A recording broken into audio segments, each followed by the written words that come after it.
हाल ही में उत्तर प्रदेश के प्रयागराज में संपन्न हुए महाकुंभ 2025 में कई रिकॉर्ड बने, जहां 45 दिनों में लगभग 66 करोड़ से ज्यादा लोगों ने आस्था की पवित्र डुबकी लगाई, तो कई लोगों को महाकुंभ में रोजगार भी मिला। ऐसे ही एक सक्सेस स्टोरी प्रयागराज के रहने वाले नाविक पिंटू महरा का है, जिन्होंने महाकुंभ के दौरान 80 नावों को चलाकर अच्छी खासी कमाई की। इस बात को उन्होंने खुद कैमरे पर कबूल किया। बहुत अच्छा कुंभ लगा। ऐसा कुंभ तो हम लोग कभी आज तक देखे नहीं, और एक बार और देखने का तमन्ना है कि योगी जी जब प्रधानमंत्री बने 12 साल बाद, मतलब प्रधानमंत्री रहे वो 12 साल बाद, उनके ही कार्यकाल में फिर महाकुंभ का समय आए, फिर एक बार हम लोग देखना चाहेंगे।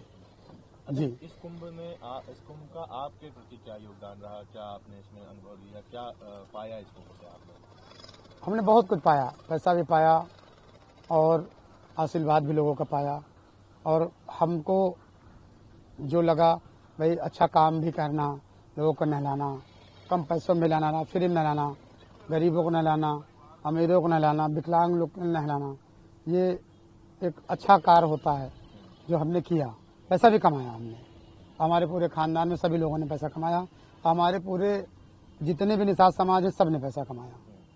जी, योगी आदित्यनाथ जी ने भी तारीफ की है जी।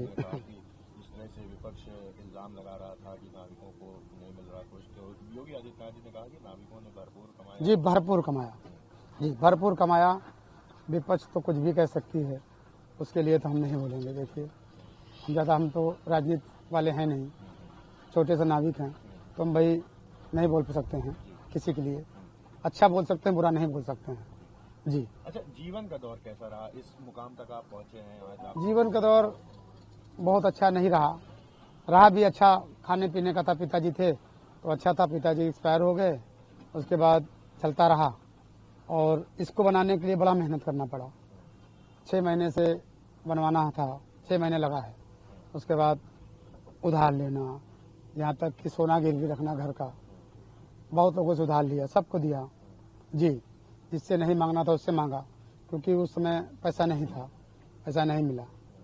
जी, तो कैसे ये दिमाग में आया कि नाव चलवाएं? और हम नाविक हैं। 2019 में नाव से लोग बहुत पैसा कमाए जो नहीं कमाते थे, वही 1-1 लाख 1.5 लाख में कमाया।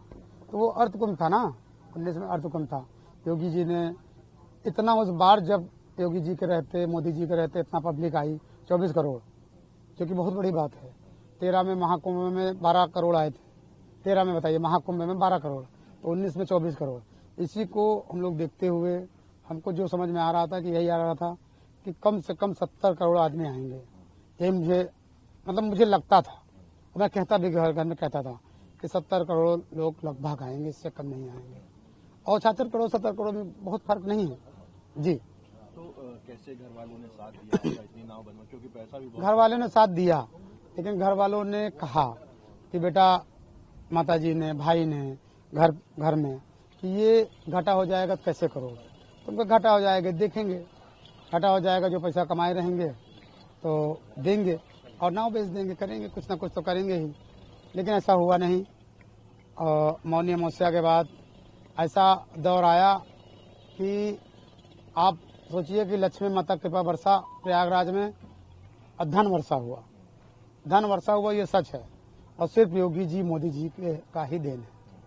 क्योंकि ये इस तरह कुंभ नहीं बनाते, इस तरह कुंभ, डिजिटल कुंभ न बनाते, इतना अच्छा ना करते तो कौन आता? सब डर रहे थे कि आतंकवादी ब्लास्ट होगा, दुनिया भर के लोग मरेंगे। लेकिन योगी जी इतना सतर्क रहे, इतना कि देखिए हर तीसरे दिन यहाँ आते थे और खुद जायजा करते थे, हर चीज़ों का मुआयना करते थे। इसके कारण देखिए कुछ हुआ नहीं, और उन्हीं का देन है इतना भव्य कुंभ हुआ। अब प्रयागराज को विश्व में प्रसिद्ध कर दिया। आपको बता दें कि उत्तर प्रदेश में लगातार निषाद समाज को लेकर विपक्ष योगी सरकार पर हमलावर रहता है। अब इसके बाद सीएम योगी ने विधानसभा में महाकुंभ के दौरान नाविकों और निषाद समाजों की भूमिकाओं और हालातों को लेकर विपक्ष के सभी आरोपों को न केवल नकार दिया, बल्कि उदाहरण के साथ स्पष्ट भी किया। एक छोटा सा उदाहरण पर्याप्त है, बहुत सारे ऐसे उदाहरण हैं जिसमें प्रयागराज का है, और वह समाजवादी पार्टी इसमें ज्यादा चर्चा कर रही थी कि नाविकों का शोषण हो रहा है, नाविकों को देखभाल नहीं की जा रही है। मैं एक नाविक परिवार की एक सक्सेस स्टोरी यहां पे बता रहा हूं।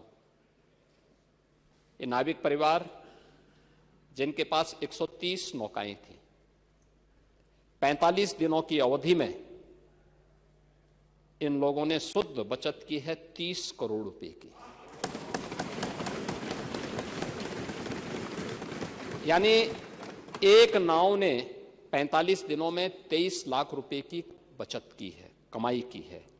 प्रतिदिन के अगर आप उनकी बचत देखेंगे तो यह लगभग 50 से लेके 52,000 पर डे की उनकी इनकम थी एक नाव की।